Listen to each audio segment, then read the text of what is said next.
बिस्मिल्लाहिर्रहमानिर्रहीम बिस्मिल्लाहिर्रहमानिर्रहीम। शुरू अल्लाह के नाम से जो बड़ा मेहरबान नहायत रहम करने वाला है।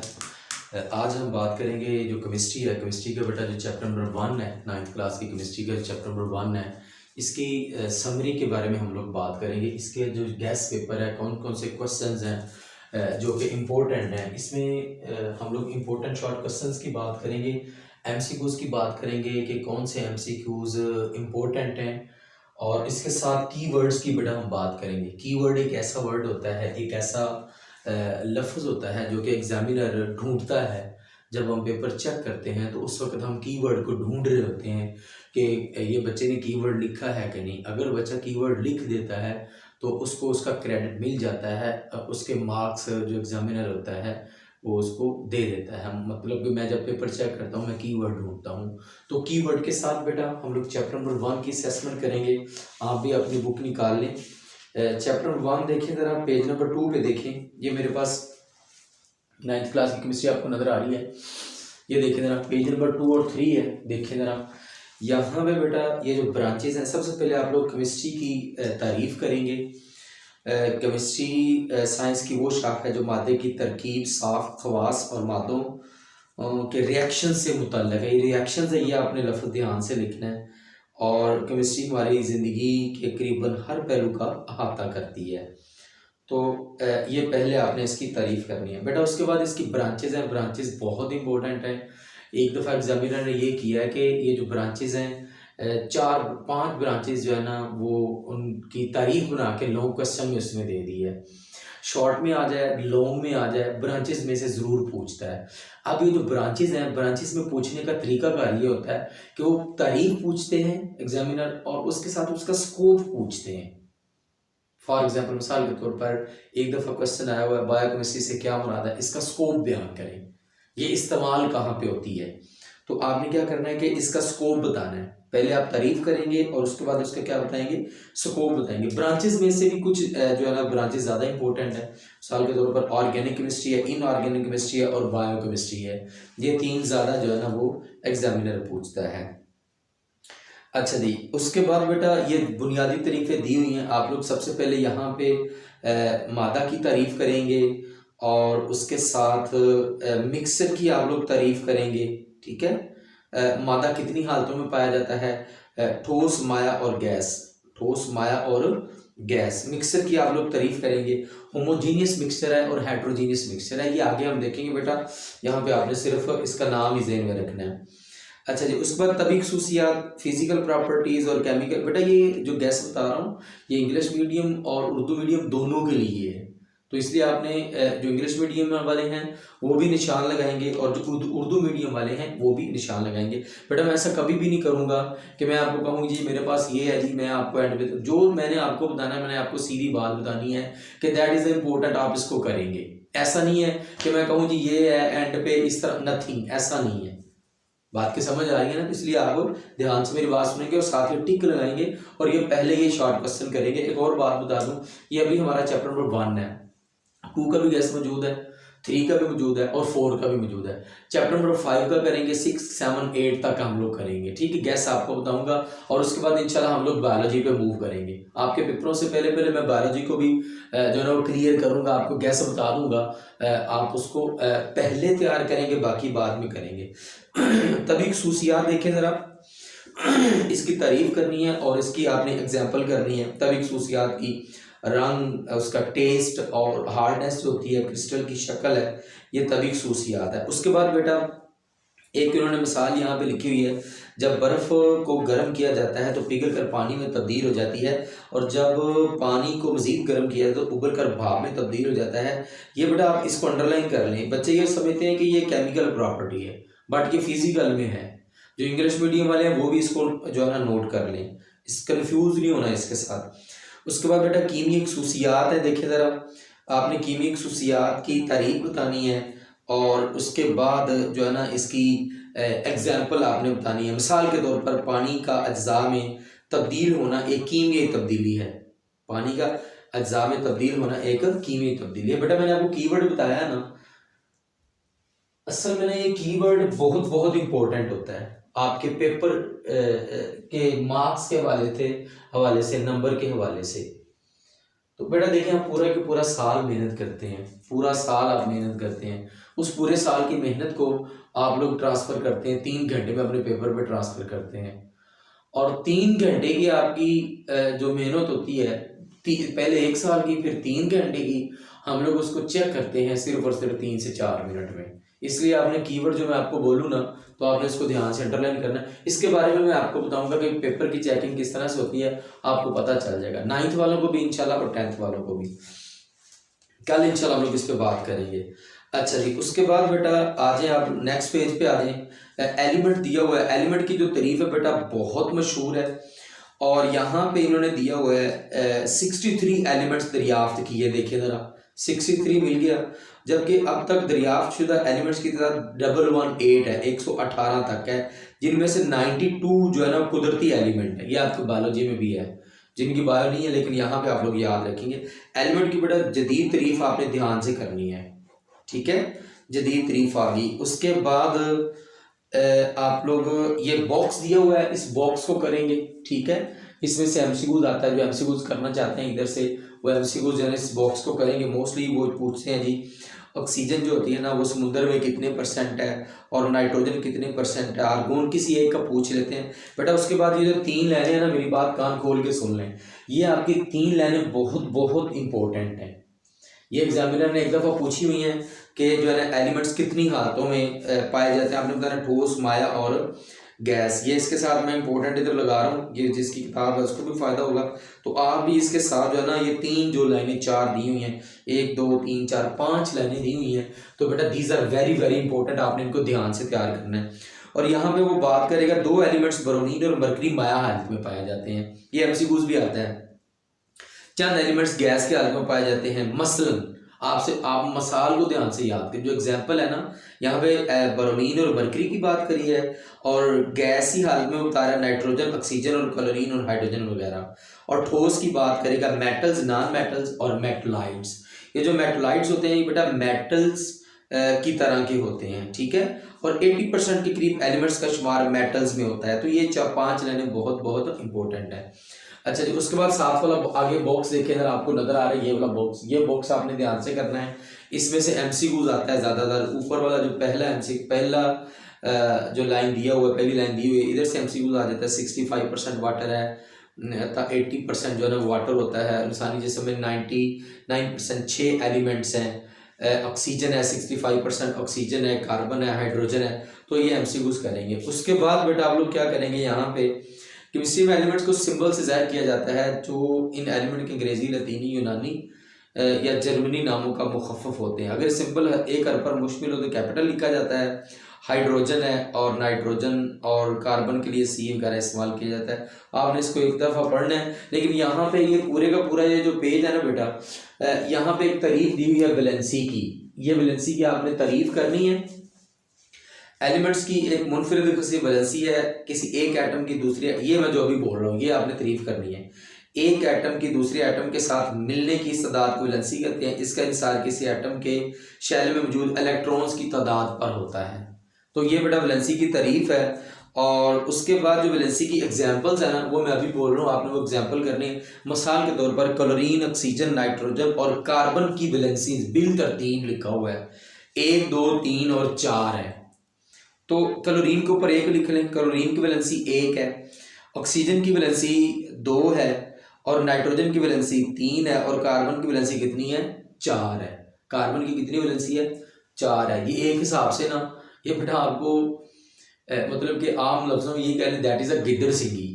आपको मैं स्मेल करवा रहा हूँ कि कार्बन की वैलेंसी 4 है। ये आपने याद रखनी है। ये इंशाल्लाह हमारी 10th क्लास में बहुत ज़्यादा काम आएगी, जब मैं आपको लॉ ऑफ मास एक्शन और उसके साथ ये जो है ऑर्गेनिक केमिस्ट्री है, मोस्टली ऑर्गेनिक केमिस्ट्री है, वो मैं आपको समझाऊंगा, बताऊंगा। आपको पता चल जाएगा कि जो कार्बन है उसकी 4 वैलेंसी की कितनी इंपॉर्टेंस है।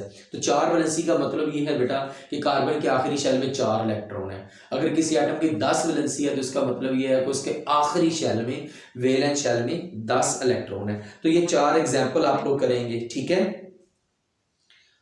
अच्छा जी, ये इतना ही आप लोग काफ़ी। उसके बाद सादा यानी कंपाउंड में वैलेंसी से मुराद इलेक्ट्रॉन्स की वो तादाद है जो कि एटम अपनी आखिरी शेल में मौजूद 8 इलेक्ट्रॉन या ऑक्टेट को मुकम्मल करने के लिए खारिज या हासिल करता है। एक लाइन ये कर लें, बाकी जो है ना आप लोग उसको बाद में करें, एक दफ़ा पढ़ लें, ठीक है।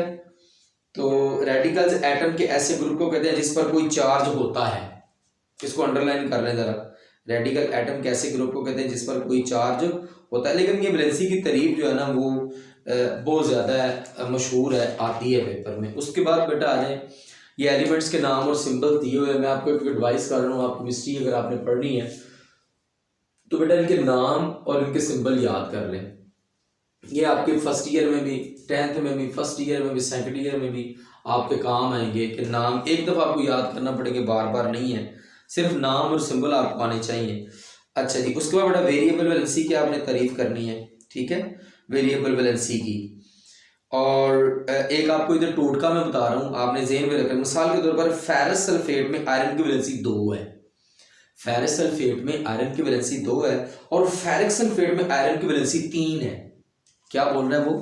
फेरिक, पहले वो बोल रहा है फेरस सल्फेट में, ये बड़ा टोटका बता रहा हूँ, भूलेगा नहीं सारी जिंदगी। फेरस सल्फेट में आयरन की वैलेंसी कितनी है जी? फेरस में 2 है और फेरिक में कितनी है? 3 है। देखें जरा, सीन आ रहा है ना, अगर हम इसको जो उर्दू के हरूफ तहज्जी हैं उनको अगर हम रीड करें, पढ़ें, तो ये सीन आता है। तो सीन पहले आता है इसलिए 2 भी पहले आता है। अगर हम गिनती काउंट करें तो अगर काफ आएगा तो 3 आएगी वैलेंसी, काफ आएगा तो कितनी आएगी? 3 आएगी, और सीन आएगा तो कितनी आएगी? 2 आएगी वैलेंसी। ये वेरिएबल वैलेंसी की जो ना एग्जांपल आपने याद रखनी है, ये आपके पेपर में वो पूछ लेता है।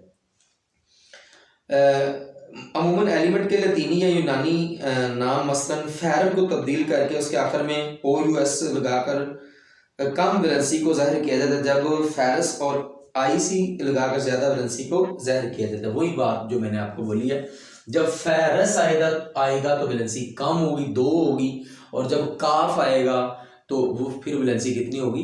3 होगी। बेटा उसके बाद कंपाउंड है, ये बेटा कंपाउंड लॉन्ग क्वेश्चन है इस चैप्टर का, एग्जामिनर पूछता है। ये देखिए जरा, कंपाउंड ये पूछता है इस तरह से, कंपाउंड से क्या मुराद है, इसकी अकसाम बयान करें।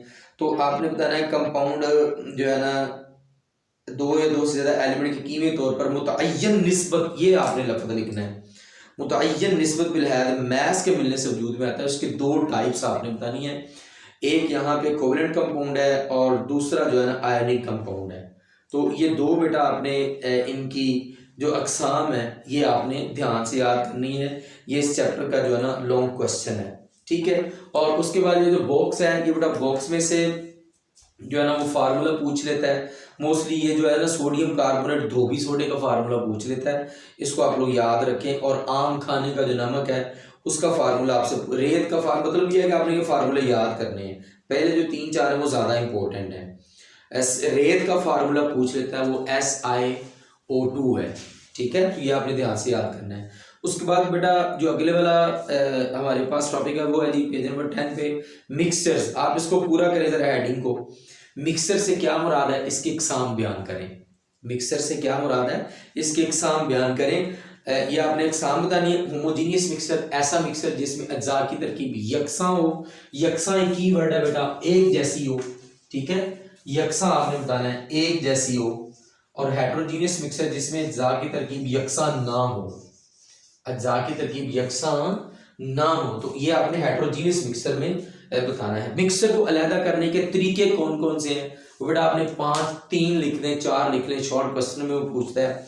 सबसे पहले आपने बताना है जी फिल्ट्रेशन है, आसान सा, और उसके बाद आपने बताना है एवेपोरेशन है, ठीक है, और उसके बाद तीसरा आपने बताना है क्रिस्टलाइजेशन है, और चौथा आपने बताना है मैग्नेटाइजेशन है। ये 4 तरीके आपने बताना है। 5वां डिस्टिलेशन बता दें, ठीक है, लेकिन 4 आपको आने चाहिए। ये आपको क्वेश्चन पूरा हो गया। उसके बाद बेटा कंपाउंड और मिक्सचर में फ़र्क बयान करें। यहाँ पे इन्होंने 7 दिए हुए हैं, लेकिन आप लोग 5 कर लें, अच्छे तरह से कर लें, जो आप आसानी के साथ करना चाहते हैं। इसमें कोई भी आपका 1 पॉइंट आगे पीछे हो जाए, आपको कोई मसला नहीं है। आप लिखें सही, जिस तरह से सही लिखें, पॉइंट को आगे पीछे करके लिख लें, आसान पहले लिख लें, मुश्किल बाद में लिख लें, आपने करना ज़रूर है। उसके बाद बेटा एटॉमिक नंबर और मैथ्स नंबर, ये बहुत बहुत इंपॉर्टेंट है, ये आपके पेपर में आता है, एटॉमिक नंबर और मास नंबर। ये आपने बड़े ध्यान से करना है, ये एग्जामिनर की जो है ना वो चॉइस होती है, प्रायोरिटी होती है कि एटॉमिक नंबर और मास नंबर जो है ना वो पूछ लेता है। ठीक है, तो ये जो एटॉमिक नंबर है इसमें बेटा एटम के न्यूक्लियस में मौजूद प्रोटॉन की जो तादाद है ना, प्रोटॉन की तादाद लफ्ज ये कीवर्ड है। प्रोटॉन की तादाद क्या है, कीवर्ड है एटॉमिक नंबर। और उसके बाद जो है ना वो मैस नंबर बेटा दिया हुआ है इधर, आपने मैस नंबर में जो कीवर्ड है वो आपने बताना है प्रोटॉन्स और न्यूट्रॉन्स की मजमूई तादाद को ज़ाहिर करता है मैस नंबर। ठीक है, बात की समझ आ रही है ना। तो उसके बाद आपने क्या करना है, इसकी एटॉमिक नंबर की तारीफ, इसकी अलामत जी होती है और आपने इसकी एग्जांपल्स बतानी है। मैं एग्जांपल आपको बताता हूँ जरा। उसके बाद मैस नंबर की आपने तारीफ और उसके बाद उसकी अलामत ए होती है। तो यहाँ पे नीचे बेटा फार्मूला दिया हुआ है मैस नंबर, ए बराबर है जी प्लस एन। ये फार्मूला आपने करना है जरा। वो पूछते हैं कि जो है ना ये मैस नंबर मालूम करने का फार्मूला क्या है। ठीक है, तो ये आपने ध्यान से करना। नीचे उसने एग्जांपल भी इसकी दी हुई है किस तरह से हम लोग मालूम कर सकते हैं। बेटा इसकी एग्जांपल एटॉमिक नंबर और मैस नंबर की ये जो टेबल दिया हुआ है मैं इधर से आपको बताऊंगा, आपने करना इधर देखें जरा, टेबल गौर से देखें। एक तरफ उन्होंने दिया हुआ है एटॉमिक नंबर जी लिखा हुआ है, फिर आगे मैस लिखा हुआ है। देखें जरा, ये जो हाइड्रोजन का एटॉमिक नंबर 1 है और मैस नंबर भी 1 है। कार्बन का एटॉमिक नंबर अगर 6 है ना तो मैस नंबर डबल कर दें, 12 कर दें। अगर नाइट्रोजन का एटॉमिक नंबर 7 है तो इसका मैस नंबर 14 कर दें। ऑक्सीजन का 8 है तो 16 कर दें। और फ्लोरीन का 9 है तो 1 बढ़ा दें। मतलब कि 4 आप लोग आसानी के साथ पहले लिख सकते हैं। एटॉमिक नंबर याद कर लें तो मैस नंबर आप इजीली लिख सकते हैं। आगे जरा कैल्शियम का देखें, अगर एटॉमिक नंबर 20 है तो मैस नंबर जो है वो कितना है, 40 है। इस तरह से आपने इसकी जो है ना वो एग्जाम्पल करनी है। उसके बाद बेटा पेज नंबर 13 पे रिलेटिव एटॉमिक मास और एटॉमिक मास यूनिट, ये बेटा बहुत बहुत इंपॉर्टेंट है, ये आपके पेपर में आता है। इसमें एक्सरसाइज में भी एक क्वेश्चन है वो हम देखेंगे जरा। ये आपने इसको करना है रिलेटिव एटॉमिक मास, मुख्तलिफ एलिमेंट के एटॉमिक मासेस की कार्बन 12 के एटॉमिक मास की के निस्बत एलिमेंट का रिलेटिव एटॉमिक मास कहलाता है। मालूम कर सके काट दें आप लोग, ये इस तरह के अल्फाज नहीं लिखते। ठीक है, ये रिलेटिव एटॉमिक मास की तारीफ आपने करनी है। ठीक है, रिलेटिव एटॉमिक मास के यूनिट ऑफ एटॉमिक मास कहा जाता है इसका इसे AMU से जाहिर करते हैं। एक एटॉमिक मास का यूनिट कार्बन 12 के एक एटम का 1/12वां हिस्सा होता है। और उसके बाद बेटा ये नीचे ना 3 उन्होंने बताए हुए हैं। 1 AMU बराबर होता है 1.66 10⁻24 ग्राम। और प्रोटॉन का मास, न्यूट्रॉन का मास, इलेक्ट्रॉन का मास, मैं आपको एक एडवाइस कर रहा हूँ, ये आपने पूरी जिंदगी याद रखना है। प्रोटॉन का मास कितना होता है, न्यूट्रॉन का कितना होता है, इलेक्ट्रॉन का कितना मास होता है, ये आपको हर सूरत आना चाहिए, हर सूरत आना चाहिए।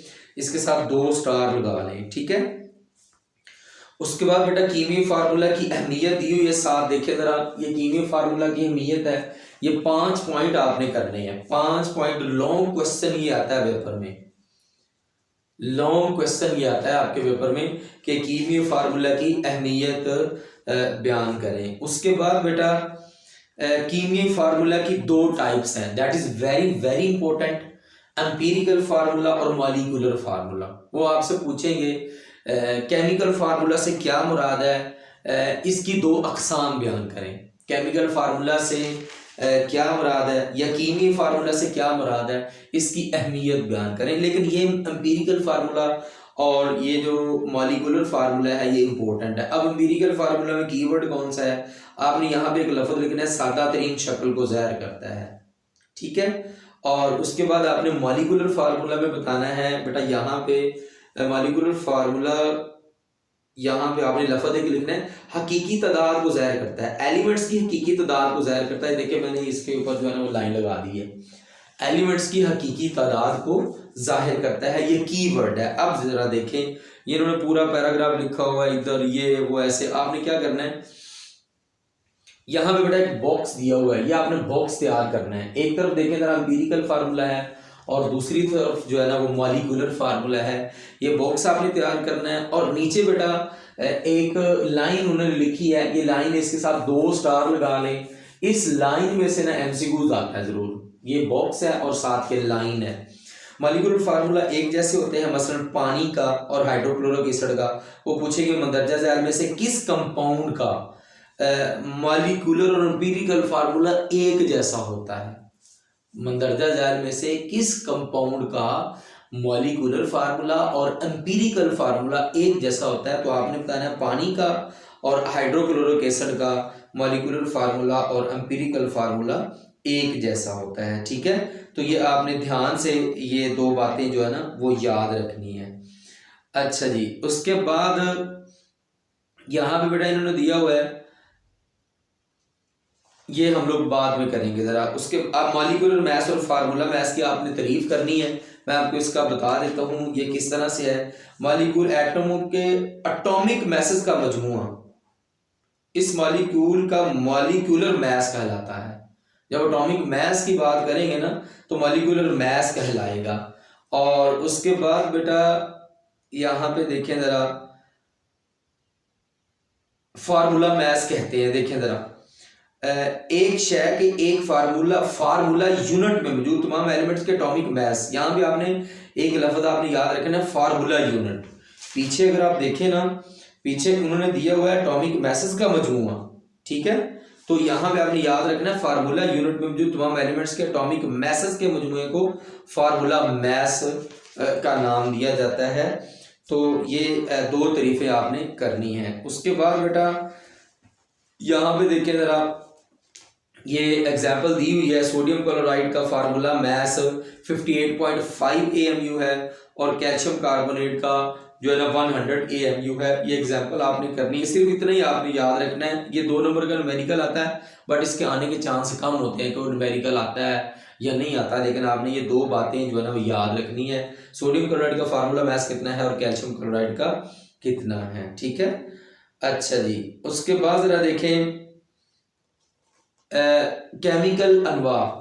ये केमिकल स्पीशीज के बारे में बताया हुआ है, कैटाइन और एनाइन है। इसमें बेटा आपने दो तीन बातें आपने करनी है। पहले तो ये एटम या एटमों का मजमूआ जिस पर नेगेटिव या जमा का चार्ज हो उसे आयन कहते हैं। केमिस्ट्री में आयन जो है ना वो जिसके ऊपर कोई भी चीज है जमा का चार्ज हो मनफी का चार्ज हो उसको आयन कहते हैं। एक वो मुताला पाकिस्तान वाला आयन है, वो बच्चों को मैं बताता हूँ क्लास में, वो बच्चों आपको पता है, जो पढ़ते हैं पता है आपको कि वो क्या आयन है। तो वो और आयन है, ये केमिस्ट्री वाला और आयन है। आयन जमा का चार्ज हो या मनफी का चार्ज हो। तो इसमें बेटा 2 किस्में हैं आयन की, कैटाइन है और एनाइन है। आपने जो टाइप्स जब याद करनी है ना, आपने पहले तारीफ करनी है, उसके बाद आपने एग्जाम्पल करनी है, फिर आपने अपने ज़हन में ये सवाल लेके आना है कि ये आयन पैदा कैसे होता है। तो आपको पूरे का पूरा टॉपिक समझ आ जाएगा। आयन पैदा कैसे होता है, किसी भी एटम के ऊपर ये जमा का चार्ज मनफी का चार्ज कैसे आता है, ये बेटा आपने बात जो है ना अपने ज़हन में लेके आनी है। तो आपको बात की फौरन समझ आ जाएगी। मैं भी अभी भी आपको थोड़ा सा आइडिया दे देता हूँ कि ये जो कैटाइन होता है ना, इसके ऊपर जमा का चार्ज होता है। ये उस वक्त बनता है जब किसी एटम के बैरूनी शेल से इलेक्ट्रॉन निकलते हैं। ये लिख लें आप लोग, cation is formed when electrons are removed from the outermost shell of an atom. Cation उस वक्त बनता है जब किसी एटम के बैरूनी शेल से इलेक्ट्रॉन्स निकल जाते हैं, खारिज हो जाते हैं, रिमूव हो जाते हैं, डिलीट हो जाते हैं, उस वक्त कैटाइन बनता है जिसके ऊपर जमा का चार्ज होता है। ठीक है, तो ये आप लोग ये बनता कैसे है और उसके बाद आप लोग इसकी एग्जाम्पल लिखेंगे। इसी तरह एनाइन आपने बताना है जिसके ऊपर मनफी का चार्ज हो, एनाइन मनफी, एन मनफी जिसके ऊपर चार्ज हो। और उसके बाद आपने ये बताना है ये बनता कैसे, आपने बताना है जब किसी एटम के बैरूनी शेल में इलेक्ट्रॉन को दाखिल कर दिया जाए, एंटर कर दिया जाए, इन कर दिया जाए, तो उस वक्त जो है ना ये एनाइन बनता है। और फिर आप लोग इसकी एग्जाम्पल लिखेंगे। अच्छा, उसके बेटा एटम और आयन में फर्क इन्होंने दिया हुआ है। आप लोग सिर्फ और सिर्फ 2 फर्क कर लें जो आसान आपको लगते हैं, क्योंकि ये 2 नंबर का आता है। अच्छा, कैटाइन और एनाइन बहुत इंपॉर्टेंट है। इसके वाले से आगे एक और जो है ना वो बात करेंगे। देखिए मॉलिक्यूलर आयन आ गया। मॉलिक्यूलर बेटा आयन जब किसी मॉलिक्यूल में ये आपने इसकी तारीफ करनी है, मॉलिक्यूलर आयन बन जाता है। इस आयन को रेडिकल भी कहते हैं। ये वो पूछते हैं रेडिकल से क्या मुराद है। आगे जरा इसकी दो टाइप्स आ जाती है मॉलिक्यूलर आयन की, मॉलिक्यूलर कैटाइन है और मॉलिक्यूलर एनाइन है। बात फिर वही आ गई। अगर आप कैटाइन वाला याद कर लेते हैं ना तो आपके 2 टॉपिक क्लियर हो जाते हैं। मॉलिक्यूलर कैटाइन ऐसा जो है ना कैटाइन होता है जिसके ऊपर जमा का चार्ज होता है, और मॉलिक्यूलर एनाइन ऐसा आइन होता है जिसके ऊपर मनफी का चार्ज होता है। ठीक है, तो ये आपने जो है ना ये दो एक टॉपिक याद करना है, दोनों आपके कवर हो जाएंगे। उसके बाद मॉलिक्यूल और मॉलिक्यूलर आइन में फ़र्क है, एंड वाले इसके दो फर्क आप लोग याद कर लें, दो कर लें, आसानी के साथ कर लें, तीन कर लें। ये जो है ना शॉर्ट क्वेश्चन में पूछता है बेटा। फ्री रेडिकल बहुत बहुत इंपॉर्टेंट है। फ्री रेडिकल से क्या मुराद है, ये कैसे बनता है, इसकी अलामत क्या है, इसकी एग्जाम्पल लिखें। एग्जामिनर इसको जरूर टच करता है। तो फ्री रेडिकल की आपने ऐसे ताक का लफ्ज लिखना है, ताक इलेक्ट्रॉन्स मौजूद हों। ठीक है, जिसके ऊपर ताक इलेक्ट्रॉन्स मौजूद हों। तो इसकी एग्जाम्पल उन्होंने दी, देखिए जरा एच है, इसके ऊपर एक उन्होंने डॉट लगाया हुआ है। इस तरह Cl है, इसके ऊपर डॉट है, और CH3 है। आप लोग H को अपनी राइट साइड पे लिख लें, कोई बात नहीं, CH3 लिख लें, ऐसे CH3 लिख लें, गलत नहीं होगा। ये देखिए बेटा, इधर मैं लिख रहा हूँ CH3, ऐसे लिख लें, गलत नहीं होगा। छोटा सा इधर जो है ना वो डॉट लग जाएगा। ठीक है, कार्बन के ऊपर डॉट लगाए इधर CH3। अच्छा जी, उसके बाद बेटा इतना ही आपने इसका करना है। और उसके बाद आइन और फ्री रेडिकल में फ़र्क है, जो आपने पहले याद किया है ना आइन वाला, और फ्री रेडिकल की तारीफ की है, वही आप लोग लिख दें, गलत नहीं होगा। बेटा मॉलिक्यूल्स की इकसाम बयान करें, बहुत बहुत इंपॉर्टेंट है। ये आता है पेपर में, मॉलिक्यूल से क्या मुराद है, इसकी अकसाम बयान करें। तो आपने इसकी इकसाम ध्यान से याद करनी है। मैं आपको थोड़ा सा बता देता हूँ जरा। सबसे पहले आपने बताना मोनोटॉमिक मॉलिक्यूल, जो कि एक एटम। अच्छा, एग्जाम्पल जरूर लिखनी है इसमें। हम लोग बात करेंगे कि पेपर कैसे चेक होता है, मैं आपको बताऊंगा, आपके साथ शेयर करूंगा। तो आपने एग्जाम्पल के बगैर कोई भी जो है ना वो तारीफ नहीं करनी। मोनोटॉमिक मॉलिक्यूल क्या होता है, ठीक है, ये आपने बताया जो एक एटम पर मुश्तमिल होता है।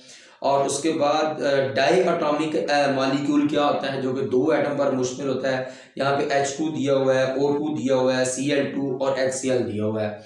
और इसी तरह वो पूछेगा ट्राई एटॉमिक मॉलिक्यूल क्या होता है, जो कि तीन एटम पर मुश्तमिल होता है। और इसी तरह पॉली एटॉमिक मॉलिक्यूल क्या होता है, ठीक है, मीथेन है, सल्फ्यूरिक एसिड और ग्लूकोज है। फिर आगे वो आ जाएगा तमाम एटम एक ही एलिमेंट को। होमोटॉमिक मॉलिक्यूल की आपने तारीफ बतानी है, और हेट्रोटॉमिक मॉलिक्यूल की आपने तारीफ याद करनी है। ये लॉन्ग क्वेश्चन आपके पेपर में आता है। उसके बाद बेटा ग्राम एटॉमिक मास है, ग्राम मॉलिक्यूलर मास है, और ग्राम फार्मूला मास है। तो देखिए जरा, यहाँ पे मैं आपको तो आइडिया दे देता हूँ, आपको समझ आ जाएगी। किसी एलिमेंट का एटॉमिक मास ग्राम्स में जाहिर किया जाए। देखिए जरा, इसकी जो हेडिंग है ना, उसी में तारीफ छुपी हुई है, ग्राम एटॉमिक मास। जब एटॉमिक मास मतलब एटॉमिक मास को जब ग्राम में जाहिर करते हैं, तो that is called gram atomic mass. इसी तरह ग्राम मॉलिक्यूलर मास है, किसी एलिमेंट या कंपाउंड के मॉलिक्यूलर मास को। देखिए जरा, वही बात है, तारीफ। अब तारीफ वाला लफ्ज आपने नीचे लिखना है।